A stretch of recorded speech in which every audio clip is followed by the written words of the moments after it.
Class 10th का life process chapter का human digestion करके एक पार्ट है जो कि बच्चों को डिफ़िकल्ट लगता है। तो आज इस एनिमेशन से आपको जो है कम्प्लीटली इजीली आपको क्लियर कर दूंगा। देखिए, तो जैसा आप देख पा रहे हो कि इंसान जो होता है वो इस तरीके से दिखता है, और जैसे जैसे जो है आप इसके स्किन और स्केलेटल मसल्स को हटाते जाओगे और बाकी जो सारे हड्डी है, सारे के सारे जो बाकी पार्ट्स है, जो एलिमेंट्स है, उसको जैसे हटाते जाओगे तो आपको इस तरीके का स्ट्रक्चर जो है ह्यूमन बॉडी के अंदर दिखने मिलेगा।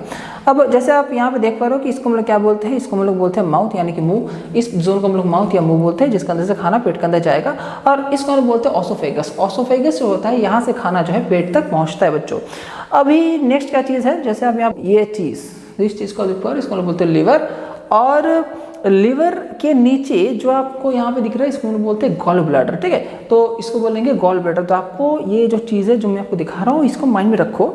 और ये जो ऑसोफेगस आप देख रहे हो ना, ये देखो, ये जो ऑसोफेगस है ये यहाँ से होके सीधे स्टमक में आता है। ये जो है स्टमक है, और ये जो पीछे ये वाला पार्ट आपको दिख रहा है, इसको हम लोग बोलते हैं पैनक्रियास। ठीक है, और यहाँ से होके देखो, यहाँ से ये जो कनेक्शन यहाँ पे कैसे बन रहा है, थोड़ा देखो। अब यहाँ से आपको ऑसोफेगस था, यहाँ पे ऐसा बना, ये स्टमक है, यहाँ से भी ये जो जॉइंट है, यहाँ से एक कनेक्शन निकला। अब ये कनेक्शन जाके यहाँ से घूम घूम के नीचे की तरफ आ रहा है। ये है आपका स्मॉल इंटेस्टाइन, और ये रहेगा लार्ज इंटेस्टाइन। अब यहाँ पे जो है, आप अगर ध्यान से इस पॉइंट को देखो, कनेक्शन रहता है, इसको डक्ट्स बोलते हैं, जो कि इंटेस्टाइन का जो फर्स्ट पार्ट रहता है ना, जैसे आप यहाँ पे देख पा रहे हो, ये जो इंटेस्टाइन है, इंटेस्टाइन का जो ये फर्स्ट कुछ पार्ट्स है, मतलब ये जो पार्ट्स है जो कि ये पूरा कनेक्शन बना रहा है, तो इस फर्स्ट जोन को, इस जगह को हम लोग बोलते हैं आपका ड्यूडेनम। ठीक है, तो एक आइडिया आपको मिल चुका है कि ड्यूडेनम क्या चीज़ है। तो जैसे आप यहाँ पे देख पा रहे हो कि जब भी हम लोग कोई खाना को खाते हैं, खाने का अंदर क्या प्रेजेंट रहेगा, खाने के अंदर जो है न्यूट्रिएंट्स, अलग अलग न्यूट्रिएंट्स जो है प्रेजेंट रहता है। खाने को हम लोग बोलते हैं न्यूट्रिशन, और खाने के अंदर जो चीज़ हम लोग का बॉडी अब्जॉर्व करेगा उसको हम लोग बोलते हैं न्यूट्रिएंट्स। और न्यूट्रिशन और न्यूट्रिएंट्स के अंदर डिफरेंस है, दोनों को समझना। हालांकि ओके, आगे देखते हैं। तो जब भी हम लोग आप कोई भी न्यूट्रिशन को खाते हो, तो सबसे पहला जो डाइजेशन का स्टेज होता है वो मुंह से ही स्टार्ट हो जाता है। अब मुंह के अंदर, जैसा आपने उस इमेज में देखा था कि यहाँ पे जो है आपका सलाइवरी ग्लैंड होता है। सलाइवरी ग्लैंड क्या करेगा, एक जो है कुछ पानी की जैसा चीज़, आप जब एक लड्डू खाते हो तो देखो आपके मुंह से पानी रिलीज होता है, उसको सलाइवा बोलते हैं। अब सलाइवा के अंदर एक टाइप का एंजाइम होता है जिसको सलाइवरी एमाइलेज बोलते हैं, जो कि खाने के अंदर जो स्टार्च का प्रेजेंस होता है उसके ऊपर काम करता है, और उसको कन्वर्ट कर देगा किसमें, माल्टोस में। ठीक है, तो उसको जो है कन्वर्ट कर देगा माल्टोस में। इसके बाद वो जो खाना है तो वो जो है ऊपर से नीचे की तरफ आएगा। मान लीजिए कि आपका दोस्त एक लड्डू खा रहा है, अगर आप उसको उल्टा भी कर देते हो ना, तब भी जो है वो लड्डू जो है उसके पेट की तरफ ही जाएगा, मुंह से बाहर नहीं आने वाला। अब ये क्यों होता है, ये जो एक मूवमेंट है, इसको हम लोग क्या बोलते हैं, पेरिस्टल्टिक मूवमेंट। तो जैसे आप यहाँ पे देख पा रहे हो कि इस टाइप मूवमेंट को हम लोग क्या बोलते हैं, पेरिस्टल्टिक मूवमेंट, कि जो खाने का मूवमेंट होता है वो स्टमक के तरफ होगा, चाहे आप कुछ भी कर लो।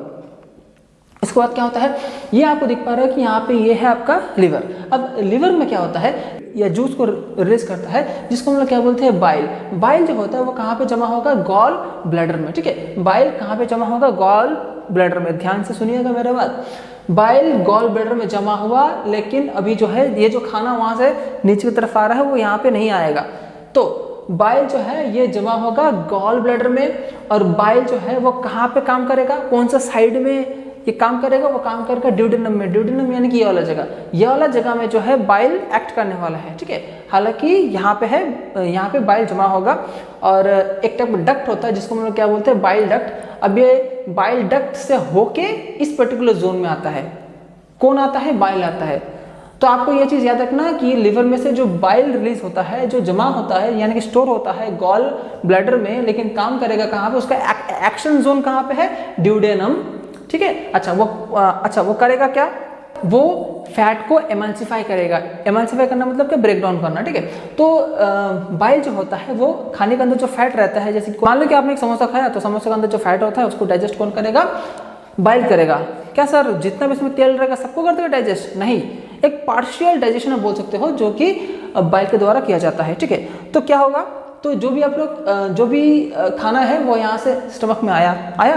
अब ये जो सारे जूसेस है, जो रहेंगे जूसेस वो सारे स्टोर होकर रेडी है अपना काम को करने के लिए, लेकिन वो काम तभी करेंगे जब वो खाना जो है वो यहाँ पे आएगा, यानी कि ड्यूडेनम में आएगा। उससे पहले वो कोई भी हार्मोन काम नहीं करता है। अच्छा, अभी क्या होगा, आपका खाना जो ऊपर से नीचे की तरफ आ रहा है, नीचे कहाँ पे आएगा, स्टमक में आएगा। स्टमक में क्या होता है, गैस्ट्रिक ग्लैंड्स का प्रेजेंस होता है। गैस्ट्रिक ग्लैंड्स क्या करेंगे, दो अलग अलग टाइप के जूस को रिलीज करेंगे, एक को बोलेंगे गैस्ट्रिक जूस और एक को बोलेंगे हाइड्रोक्लोरिक एसिड।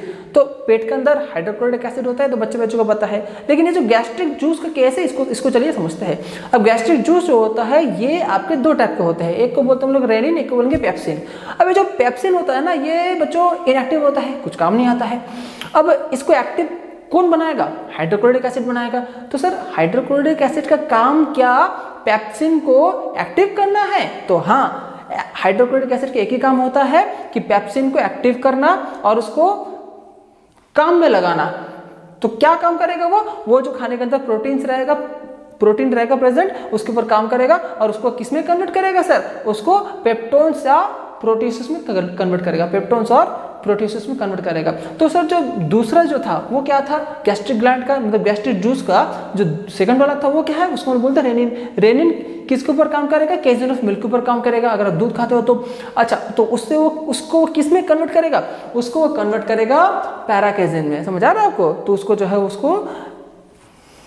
है वो पैराकेजिन में कन्वर्ट करेगा। उसके बाद इतना कुछ जो है खाने का साथ स्टमक में हो चुका है। अब वो यहाँ से निकल के जब यहाँ पे आएगा तो इसके ठीक पीछे एक पत्ती के जैसा स्ट्रक्चर रहता है जिसको हम लोग बोलते हैं पैनक्रियास।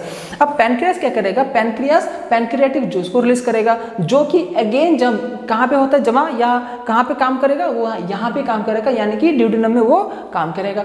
अब पैनक्रियाटिक जूस के अंदर 3 टाइप के एंजाइम्स होते हैं, जो कि 3 चीजों को डाइजेस्ट करते हैं। सबसे पहला हम लोग क्या बोलते हैं, amylase, then trypsin, then lipase. Amylase then trypsin, then lipase. Amylase किस चीज के ऊपर काम करेगा, स्टार्च और ग्लाइकोजन के ऊपर काम करेगा। किस में कन्वर्ट करेगा, माल्टोस और आइसोमाल्टोस में कन्वर्ट करेगा। ट्रिप्सिन प्रोटीन्स के ऊपर काम करेगा जो कि खाने के अंदर प्रेजेंट था, और उसको किसमें कन्वर्ट करेगा, पेप्टोन्स और पेप्टाइड्स में कन्वर्ट करेगा। लाइपेस काम करेगा जो एमल्सिफाइड फैट था और उसको कन्वर्ट करेगा फैटी एसिड और ग्लिसरॉल में। अब ये जो है फाइनल प्रोडक्ट है, यानी कि फैट जो है कंप्लीटली डाइजेस्ट हो चुका होगा। अब ये करेगा, कौन करेगा, पैनक्रियाटिक जूस करेगा। अब पैनक्रियाटिक जूस कहाँ पे रिलीज हो रहा है, ड्यूडेनम में। ये इनका एक्शन साइट है, एक्शन जोन है, यानी कि बाइल और पैनक्रियाटिक जूस यहाँ पे काम कर रहा है। ठीक है, तो ये चीज आपको थोड़ा ध्यान में रखना। तो यहाँ पे हो क्या रहा है, इसको इस चार्ट से समझते देखिए, यानी कि यहाँ पे क्या हो रहा है कि भाई बाइल डक्ट से बाइल जूस आ रहा है, बाइल डक्ट से बाइल जूस आ रहा है, जिसको हम लोग बाइल सॉल्ट भी बोलते हैं, जो क्या कर रहा है, फैट को ब्रेक डाउन कर रहा है। ब्रेक डाउन करने का जो फर्स्ट काम जो कर रहा है, फैट को ब्रेक डाउन करना, यानी कि एमल्सिफिकेशन का जो प्रोसेस है उसको कौन कर रहा है, बाइल जूस कर रहा है। अब उसी टाइम में क्या हुआ, उसी टाइम में पैनक्रियास ने क्या किया, पैनक्रियाटिक जूस को रिलीज किया। अब पैनक्रियाटिक जूस के अंदर पैनक्रियाटिक लाइपेस था, पैनक्रियाटिक लाइपेस ने फिर वो जो एमल्सिफाइड फैट था उसके ऊपर काम किया। काम करके दोनों ने मिलकर क्या किया, अब फैट को कंप्लीटली उन्होंने डाइजेस्ट कर दिया और फाइनल प्रोडक्ट आपको फैटी एसिड और ग्लिसरॉल मिला। तो आपको समझ जो होता है वो किस तरीके से होता है। आई थिंक आपको समझ आया। Thank you.